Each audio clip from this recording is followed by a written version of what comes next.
Drakoong is the Intamin inverted coaster at Djurs Sommerland.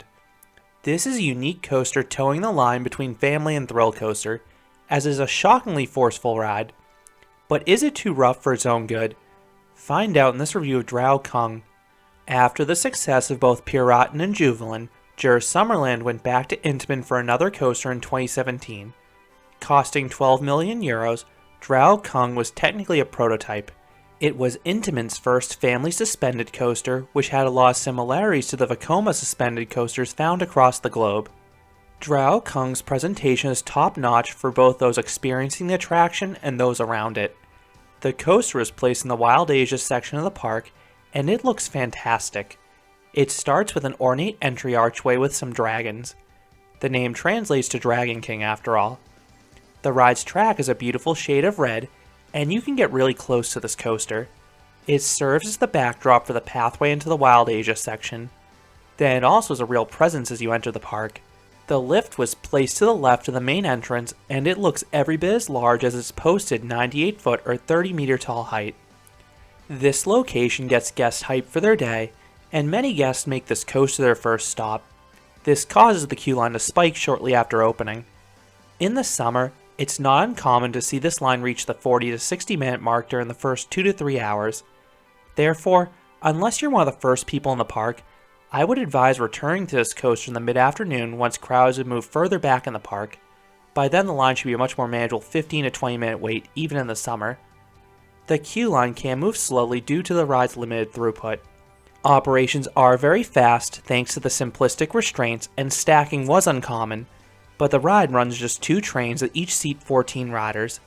Each of those trains have 7 rows of 2. And I love the restraints. You have an overhead lap bar, similar to the ones in the newer Intamin launch coasters. It affords you a ton of freedom, comparable to the aforementioned Vekoma suspended coasters. On that note, this really feels more like an inverted coaster to me. The trains are not free to swing side to side like the old Arrow suspended coasters. They move with the wheel carriages. This line isn't awful to be stuck in, at least if you're in the atmosphere. The outdoor portion has some nice architecture and a lot of shade. Then you also have a sizable dragon statue and some nice views of the coaster overhead. Plus, you can hear the ride's theme song playing, which is a really cool tune. The indoor portion of the queue line starts with this long hallway with some cool lighting and pendants. Then you reach the station, which is quite dark. There's some mystical music playing, and whenever a train dispatches, and by that I mean launches, red lights rapidly flash. Then, when the train returns, you have timed spotlights and sound cues. Djurs left no stone unturned with the off-ride experience. The main ride doesn't have too much theming. Rather, the visuals are comprised of lush landscaping and an endless stream of near misses with the ground. If you love leg choppers, this is the ride for you. Those visuals are the main reason why the front row is my favorite seat. I think the forces are nearly identical across the train, but the front is also the smoothest row. Despite being a relatively new coaster, from Intamin no less, the ride has a very audible rattle. You don't feel it too much towards the front, but you will definitely feel the vibration further back in the train. It won't translate to any pain because of the aforementioned restraints making it impossible to get headbanging, but I definitely wish it wasn't there. However, you may have to wait several more trains for the front. The split for the front row versus rows 2 through 7 starts pretty far back in the queue. Sometimes, the 2 lines have the same number of people in it, meaning the front row line could take 6 times as long. If you see this line short, take advantage of it. Once dispatched, you shoot out of the station. The launch isn't too fast, and it's powered by tires like those on Juvelin. It has a mild kick comparable to the first launch in Dollywood's Fire Chaser Express. Nothing too notable, but better than you'd expect when you see how fast it's going. However, the theatrics with the music and lighting make this launch notable. You accelerate into darkness and navigate a small airtimeless bunny hill. You then navigate an indoor spiral, and it's a deceptively good turn between the lighting, fog, and positive Gs. And those will not be the last positive Gs either. This rides a sneaky G-force machine. It hits a max of 4 Gs at one point. You then head outside and ascend the lift hill, which is also powered by tires. The first drop is a steep twisting drop. It doesn't offer any airtime nor laterals, but it does have some whip towards the back of the train. It sort of feels like the first drop on Kings Island's Banshee. This drop leads into a tunnel full of fog, and you'll also get some more positive Gs. And those positives intensify as you navigate a snappy overbank afterwards. The exit of this element does have the most uncomfortable part of the ride though. The vibration really intensifies here. Next is a low 360-degree upwards helix. The Gs are solid at the start, but they become really strong towards the end. You'll feel the blood rushing to your feet. I'm guessing this is where the ride's highest G-force occurs. This leads into a large camelback. I was hopeful it would give airtime, but it did not. You lost a little too much speed over the top. But the resultant pullout does offer another blast of positives. You then zip over an elongated bunny hill over the queue line. Again, no airtime here, but you have nice speed at least. You then roar around a far turnaround that again hits you with some positive Gs. Then you head into a brief fog-filled tunnel. It's a nice moment you cannot see coming, and it also conceals the dip that's inside it.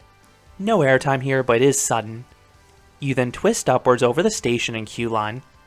There are a lot of great foot choppers on this ride, but this is the best of the bunch because of the proximity and angling. The ride then dips down and navigates a little bunny hill. This one gives an itty bitty pop of airtime. Then you hop upwards into another far turn. The elevation change gives a small quick bit of airtime, and the turn has okay positives as well. Drakoong then finishes with another 360-degree upwards helix. This one is not as intense as the first one, but it still has nice positive Gs and no shortage of foot choppers as you climb up above the foliage. You then hit the brakes and head back into the station, ending the 2,707 foot or 825 meter long coaster. I touched on this ride's smoothness, but what about the pacing? Drakoong holds its speed pretty well. It feels like a bigger version of Dollywood's Dragonflyer or Farup's Orkanen, but with much better positive Gs along the way. I wish this ride mixed in some more airtime as well, but it does the other things fine enough that it's not a big deal. So what would I rate Drakoong? I would give this inverted coaster a 7 out of 10. This ride is the full package. I love the overall look of this coaster. It really makes the Wild Asia section of Djurs Sommerland between the visuals and music. Then the coaster delivers too. I was surprised how plentiful and strong the positive G-forces were in this ride. Almost every single turn and valley supplied nice Gs. The only deterrent to the overall ride experience is the aforementioned rattle. It's a nuisance right now, but not a deal breaker at least, especially because it can be mostly avoided if you sit up front, but I hope it doesn't get worse. I would take this over any of the Vekoma family suspended coasters I've experienced thus far, and most of the Arrow suspended coasters too. It offers a more dynamic and satisfying ride. So those are my thoughts on Drakoong at Djurs Sommerland. What are your thoughts on the prototype Intamin family suspended coaster? Do you like this ride, or do you think it's a little too rough? Let me know down below, especially if that vibration has gotten worse since the ride's opening year. My only rides on this occurred in 2022.